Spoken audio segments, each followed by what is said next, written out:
और इस बीच बड़ी खबर मिल रही है, जहां आपको बता दें इस वक्त का ये बड़ा अपडेट सामने आया है। व्हाट्सएप की दिल्ली हाईकोर्ट में याचिका, इसको लेकर ये बड़ा अपडेट मिल रहा है। नए आईटी कानून पर रोक लगे व्हाट्सएप ने ये बात कही है।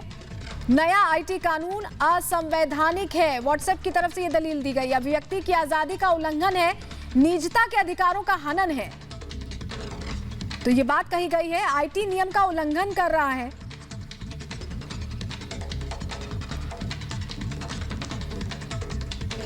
इससे पहले सरकार ने क्या कुछ संदेश दिया था आपको बता देते हैं। सरकार का व्हाट्सएप को कड़ा संदेश सामने आया था। नियमों का उल्लंघन कर रहा है व्हाट्सएप, डेटा सुरक्षा के लिए खतरा है, सरकार ने ये दलील दी थी।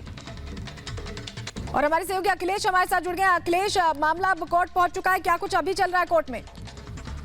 देखिए, अभी ये याचिका दाखिल की गई है। आपको पता होगा कि फरवरी 25 को केंद्र ने एक जो रूल लाया था उसमें 3 महीने का समय दिया गया था इसे लागू करने के लिए, और 3 महीने पूरे होने में आज आखिरी दिन है। उसके ठीक 24 घंटे पहले व्हाट्सएप ने हाईकोर्ट में याचिका दाखिल करके कहा कि ये निजता और स्वतंत्रता का उल्लंघन है। ऐसे आम जो लोग हैं उनकी निजता प्रभावित होगी, जो कि सुप्रीम कोर्ट भी कहता है कि किसी की भी प्राइवेसी को कोई भी एजेंसी प्रभावित नहीं कर सकती। ये मुख्य दलील है, और वो मांग किया है कि उसको खारिज किया जाए। साथ में उसने कहा है कि नए व्हाट्सएप जो आईटी के नियम है उसमें कहा गया है कि करोड़ों मैसेज जो आएंगे उसको इकट्ठा करना, ये एक तरह से रोज जो मैसेज आएंगे ये एक बहुत बड़ा काम होगा, ये मुश्किल काम है। साथ में जो लोग इस आईटी रूल के तहत कहा गया है कि एजेंसी अगर पूछेगी आपको कि क्रिएटर कौन है इस मैसेज का, तो इसके लिए बड़ी लंबी मशक्कत करनी पड़ेगी, और इसमें वो लोग भी मुश्किल में पड़ जाएंगे जिन्होंने मैसेज को सिर्फ फॉरवर्ड किया है, वो क्रिएटर नहीं है। ऐसे में ये कानून को कहा गया है व्हाट्सएप की तरफ से कि ये अल्ट्रा वायरस है, इसको रद्द कर देना चाहिए हाईकोर्ट को, क्योंकि ये जो फंडामेंटल राइट्स है, जो मूल अधिकार दिए गए हैं, उसके तहत आर्टिकल 19 और 21 का वायलेशन करता है। और इन्हीं दलीलों के साथ हाईकोर्ट में अप्रोच किया है व्हाट्सएप ने। अब देखना है कि हाईकोर्ट इस सुनवाई में क्या राहत मिलती है, या सरकार का जो नियम है, सरकार जो कानून बनाया है आईटी कानून नया, उसको लागू करता है।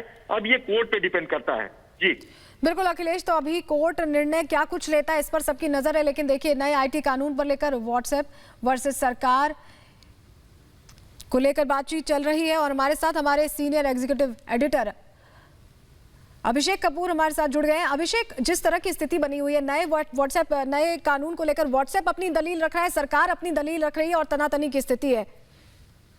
देखिए, ये व्हाट्सएप जो है पूरी दुनिया भर में यूज होता है और हर किस्म का यूज होता है। सरकार ने अपनी पॉलिसी में सिर्फ इतना कहा है कि आप व्हाट्सएप अपने पास उस तरह से रखिए कि कभी सरकार को आतंकवाद के बारे में अगर पता करना है, और पता करना है कि कहां से ये मैसेज आया, कहां शुरू हुआ, तो उतनी सुविधा हमारे पास होनी चाहिए। अब इसमें कैसे प्राइवेसी कॉम्प्रोमाइज होती है हमें समझ में नहीं आता। ये बात सरकार ने कही है, और इसलिए हमें सूत्रों के हवाले से जो जानकारी मिल रही है, सरकार का तय मानना है कि थोड़ा सा भेदभाव भी व्हाट्सएप कर रहा है। हमने देखा किस तरह से जर्मनी ने जब कुछ मांगा तो व्हाट्सएप ने तुरंत उसको प्रोवाइड कर दिया, और हमारे केस में वो चूंकि हमारा एक लोकतांत्रिक व्यवस्था इतनी चुस्त है कि वो कोर्ट जा सकते हैं तो कोर्ट चले गए। मेरे ख्याल से मामला कोर्ट में है, पर सरकार के जो 2-4 बिंदु हैं वो ये हैं कि व्हाट्सएप की जो नई पॉलिसी है उससे भारत की जो डेटा सिक्योरिटी है उस पर नुकसान होता है। भारत की जो व्यवस्था है, जिसमें अगर मान लीजिए हमें आतंकवाद पे नकेल कसनी है और उसमें कुछ मदद चाहिए तो उसमें समस्या होती है, और जो हमारे इंफॉर्मेशन टेक्नोलॉजी के रूल्स हैं उसमें बाधा आती है। इसलिए भारत सरकार ने कहा है कि कोर्ट में ये हम अपने पक्ष रखेंगे। बिल्कुल, तो क्या कुछ होता है कोर्ट में, इस पर हमारी नजर रहेगी। बहुत शुक्रिया जुड़ने के लिए। डेटा सुरक्षा को लेकर खतरा है, सरकार ने जाहिर किया, फिलहाल मामला कोर्ट में चल रहा है।